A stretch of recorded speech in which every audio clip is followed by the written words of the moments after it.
Tila marami na nakalimot sa naging positibong impact nitong si Jimmy Butler sa kanyang pagdating sa Golden State Warriors sa kalagitnaan mismo ng NBA season. Sa pagdating ni Al Horford, Anthony Melton at Seth Curry sa Golden State Warriors ay lalo pang tumaas ang kanilang tsansang makasabay sa mga title contender na team sa NBA. Pero ngayon mas marami ang excited pa, especially kay Jimmy Butler. Gayong makakasama siya ng Golden State Warriors sa simula ng NBA season. Sa kanyang pagdating sa Golden State Warriors ay gumanda ang kanilang stats as a team. Pangatlo sila sa magandang record, pangwalo sa offensive rating, una sa defensive rating, number 1 sa free throw made, number 3 sa free throw percentage, pang-apat naman sa assist, una sa steals per game, pangalawa sa turnover differential, at una sa points of turnovers. Paniguradong magiging interesting pa po ito sa abangan nila sa Golden State Warriors mga idol gamit ang lineup nito kasama pa sina Al Horford, Melton at Seth Curry. Samantala, ganun pa rin ang paninindigan ng Knicks sa Milwaukee Bucks mga idol na bawal i-trade itong si Jalen Brunson. Siya ay untouchable. Ito ay nanggaling mismo kay Sam Amick ng The Athletic. Si Brunson off limits, samantalang si Bridges naman ay hindi pa eligible na i-trade.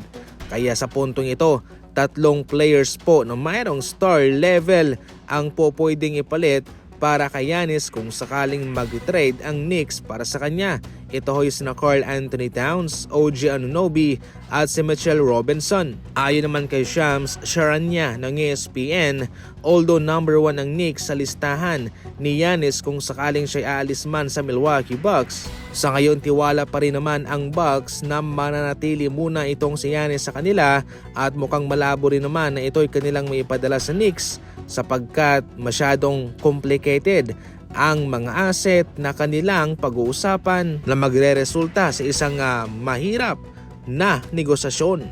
Talagang malulugi itong Rockets kung pipiliin man ni KD na umalis sa kanila kung sakaling walang extension. Expiring contract na si Durant at magiging free agent po siya kung walang pipirmahang extension.